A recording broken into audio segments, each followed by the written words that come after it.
Et nous finissons cette émission comme d'habitude avec l'œil de l'expert où nous avons le plaisir de retrouver notre spécialiste ETF, Régis Yankovici. Bonjour Régis Yankovici. Bonjour Nicolas. Merci d'être avec nous dans Smart Patrimoine. Vous êtes fondateur et dirigeant de Luxavie et il s'avère qu'on n'en finit plus d'innover en matière d'ETF aux États-Unis, Régis Yankovici. Absolument. Je ne sais pas si vous vous souvenez, il y a 5 ans, avec le sémillant Grégoire Favet, j'avais analysé que les OPCVM allaient disparaître. On en avait beaucoup parlé à l'époque. Et j'ai l'impression que la SEC aux États-Unis vient de mettre un nouveau coup de pelle sur les mutual funds, les OPCVM de là-bas, et sur leur perspective d'avenir est vraiment bouchée. Et ce, à cause des ETF. À cause des ETF. D'accord. Parce que... Alors, petit rappel historique, jusqu'à il y a à peu près 15 ans, on avait d'un côté la gestion active dans un format OPCVM, Bien sûr. la gestion passive dans un format ETF, et la seule chose qui les reliait, c'est que d'un point de vue juridique, un ETF est un OPCVM. D'accord. Et puis petit à petit, on s'est mis, quand je dis on, c'est tous les promoteurs d'ETF, à créer des indices intelligents, des indices qui étaient autogérés, par exemple sur de la value, du momentum, etc., etc. Ça, on est encore il y a 15 ans. Bien sûr. Il y a à peu près 5 ans, aux États-Unis, la SEC a permis aux gestionnaires d'ETF de ne pas divulguer le contenu de l'ETF à tout moment. D'accord. Et en ce sens, permettait aux gestionnaires d'ETF de faire de la gestion active dans leur sein. Donc, on oublie les indices. Il n'y a pas de... Alors, il y a un indice de référence, Oui, bien sûr. mais il n'est pas suivi comme le fait un ETF classique passif. Oui, bien sûr. Ce qu'on appelle un ETF actif. Ce qu'on appelle un ETF actif, donc ça c'est à peu près depuis 2020 aux États-Unis, depuis à peu près 1 an en Europe. D'accord ? Ça c'est état des lieux. Bien sûr.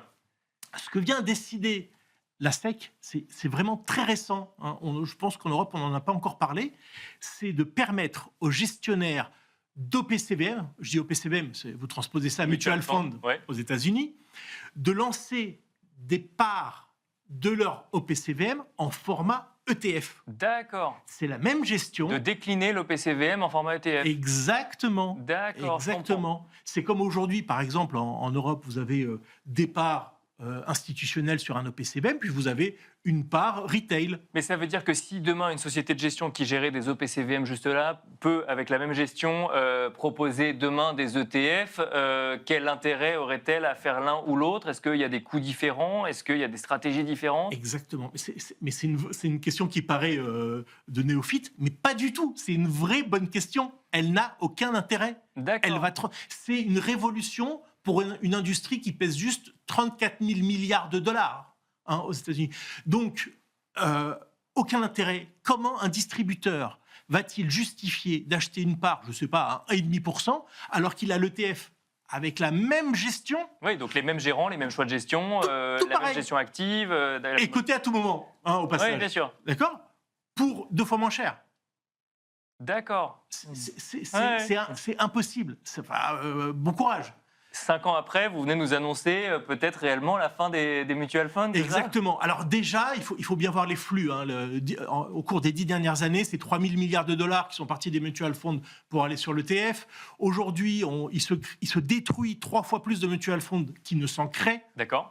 Donc la tendance est quand même là. Je pense que la tendance va s'accélérer et que demain, c'est l'ETF. Donc peut-être un message à faire passer à tous ceux qui nous écoutent, c'est que quand on parle d'ETF, il faut arrêter de parler uniquement de gestion passive. Oui, bien sûr. Oui, c'est là, pour le coup, effectivement, on se rend compte que les gérants actifs vont pouvoir, les gérants actifs traditionnels, si je puis dire, vont pouvoir eux aussi lancer des ETF. Bien sûr. Et on voit la demande est très forte parce que donc, la SEC vient d'autoriser une société de gestion qui s'appelle Dimensional, qui est en tête de pont du sujet.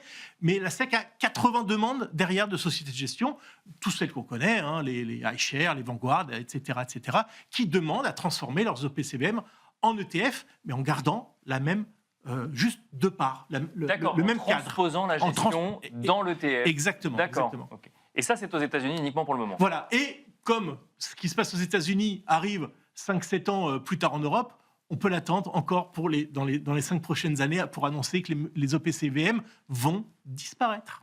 On le suivra dans 5-7 ans dans Smart Patrimoine. On se revoit avant. Merci Régis Yankovici, fondateur et dirigeant de Luxavie, de nous avoir accompagnés dans la dernière partie de Smart Patrimoine. Merci à vous également d'avoir suivi Smart Patrimoine. Je vous invite à retrouver le replay sur bismart.fr et je vous dis à très vite sur Bismart for Change.